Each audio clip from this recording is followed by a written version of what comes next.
You know, when you get older and wiser and ruggedly more handsome as I have, you realize some of the things your parents told you weren't exactly right. Turns out, the car can physically start without everyone getting buckled in. Your eyes won't get stuck from crossing them too much. The ice cream truck doesn't only play music when it's out of ice cream. And some of the financial advice they gave us was a load of crock. I think my parents told me that too. Who says load of crock other than old people? Watch it, Wiggy. I ain't no stinking crock. I mean, my parents, God bless them, immigrated to the States from the Middle East and fell for all sorts of shiny new American financial traps. So us kids did the same. And in all fairness, they were just doing the best they could, like most of your parents. But that doesn't mean they got it all right. So I recently asked all of you what money advice your parents gave you that turned out to be bad advice. And man, did you guys deliver the gold. Or at least the bronze. You lose!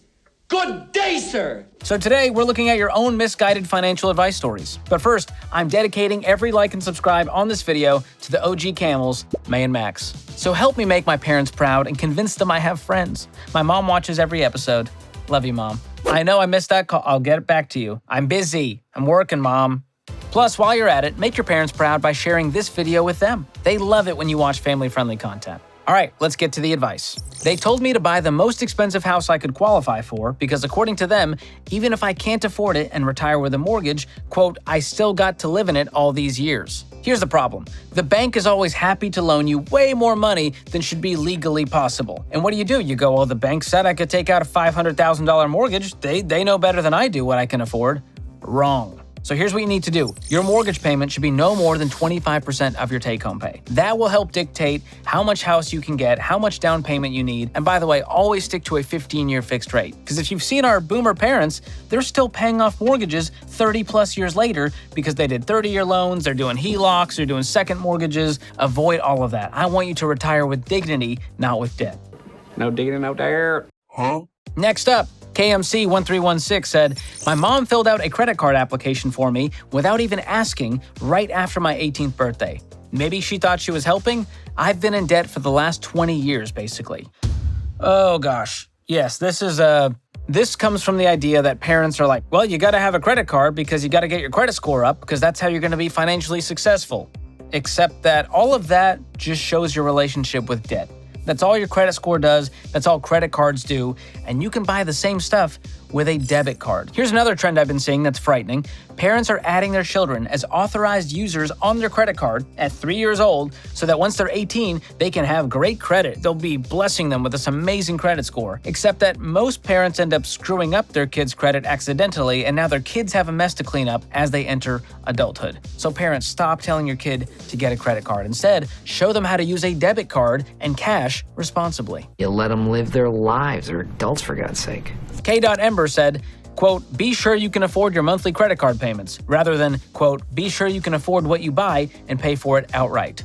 She gets it. And apparently, the idea that you can just afford the payment is wise financial advice. I don't buy it. That's all about debt management, not money management. So never think about things in terms of affording the payment. Think about if you can afford it straight up. And if it's not in the budget, you can't pay cash for it, it's not a no forever, it's just a not now. That's called being an adult and having something called delayed gratification. Only toddlers go, I want it now, I gotta pay for it now in my car. No, wait until you can actually pay for it and you've really earned it versus thinking, I deserve it and I can afford the payment. That's broke people mentality and it will keep you middle class fancy.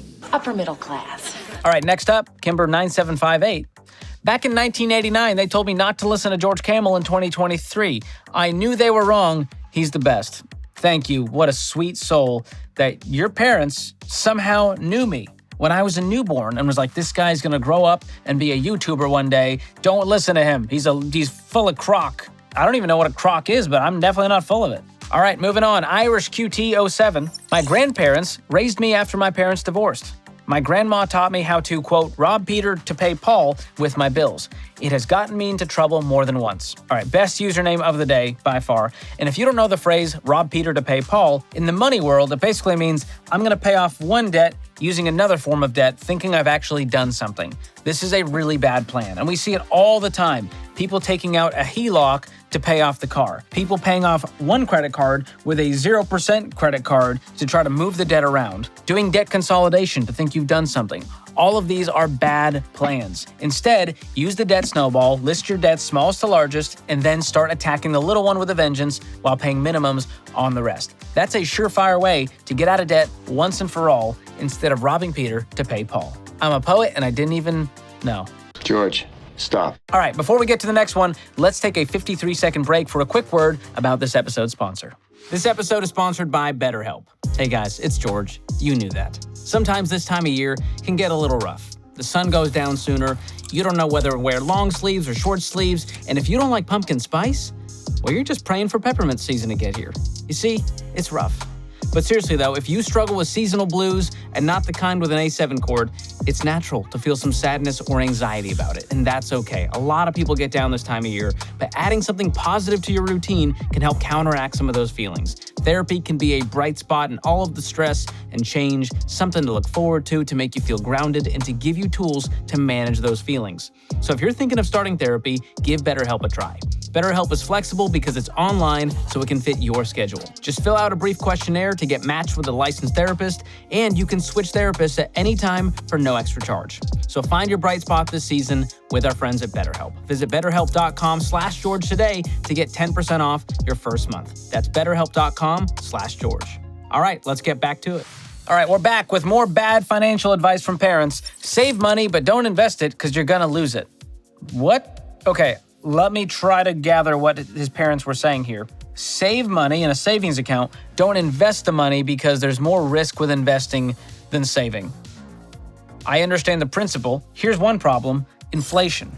Inflation will eat away at your savings, and if you only save and you never invest, you'll never have the power of compound growth working for you by investing in the stock market. The other thing is, there is a spectrum of risky investments. One version of this is single stocks and gold and crypto, which has a lot of risk to it. The other is mutual funds and index funds in your 401k and IRA. These are much safer bets, and we've seen the S&P 500, which represents the US stock market, grow at a rate of about 10 to 12% annually every single year. So there's a right way to invest. There's a wrong way to invest, but sorry parents, don't just tell your kids to save in a savings account because they'll never retire, and then they'll have to live with you. Please, no! All right, up next, Hillary Whale 1114 said this. Her parents told her to get a credit card to build credit, but make sure to pay it off every month. This one is exhausting. Let's walk through this. Why do you need a credit score? To get debt. Well, what does going into debt do? Well, it could help your credit score. That tells me the system is stupid and broken and that the credit score is just an I love debt score. Christian5254 said, just buy a new car. It's more reliable. You'll always have a car payment. This one grinds my car gears, y'all. You're really starting to marsh my mellow. Here's the thing, people assume that new cars are so much more reliable, but really they just buy it to justify their ego and their little security gland that's flaring. Old cars can be just as reliable too. With the proper maintenance and the proper vehicle history report, you can know that this vehicle is gonna get you 100,000, 200,000 miles or more. I'm gonna skip the username on this one to protect them, but her parents said, they taught me to change my birth date on a credit card application so I could acquire credit before I turned 18. That's called fraud. There's advice, and then there's helping your kids commit crimes. I'm gonna go full yikes on that one. Hard pass. Up next, the Kelson Morris. Her parents said, there's no need to invest because you'll have a work pension. Okay, that's a giant assumption. We all know pensions have gone the way of the dinosaur for the most part, and it's increasingly rare to have a pension as part of your employment. And the percentage of private employers that offered traditional pensions fell from 35% in the early 90s to 15% in 2022, according to the Bureau of Labor Statistics. On the other hand, about 86% of government workers have access to a pension. So unless you're in the government sector, you probably don't have a pension. And by the way, pensions kind of suck because you have no control over the investments, you don't really know what's going on there, and they can kind of just go away. So that's kind of frightening too. All right, I'm all about poking some fun here, but for those of you who never learned the right way to manage your money and build wealth, it's not too late for you. And for those of you who still thinks it takes 7 years to digest your gum, it's not too late for you either. Just keep chewing. Listen, you can 100% change your family tree and leave a legacy for your loved ones. Personally, I'm going bonsai for my tree. I like those. You see, for me, it started 10 years ago when I was sick and tired of being a slave to debt. I took a money course called Financial Peace University, and that changed everything. And I still use the same money advice I learned in that class today. Which, how many classes can you say that about? And I mean, when was the last time the quadratic formula helped your life? Well, formulas are my formula. Formula. And here's the good news. In my new book, Breaking Free from Broke, I've distilled 10 years of following this plan for you to deprogram all the bad money advice you've been taught over the years. And I break down the actual truth about credit scores, credit cards, car loans, student loans, mortgages, and investing traps, all so that you can finally get ahead with money and have more money and less stress. If you want to check it out, it's on pre-sale now. You can get a hard copy for just $20, plus it comes with $100 worth of goodies and bonuses to sweeten the deal, like the audiobook, ebook, and more. I'll drop a link below if you want to get a copy. Be sure to let me know in the comments what advice your parents gave you that, in retrospect, had its faults. And share this video with the new parents in your life, along with a casserole. As a new parent myself, we need all the casseroles we can get. As always, thanks for watching. We'll see you next time.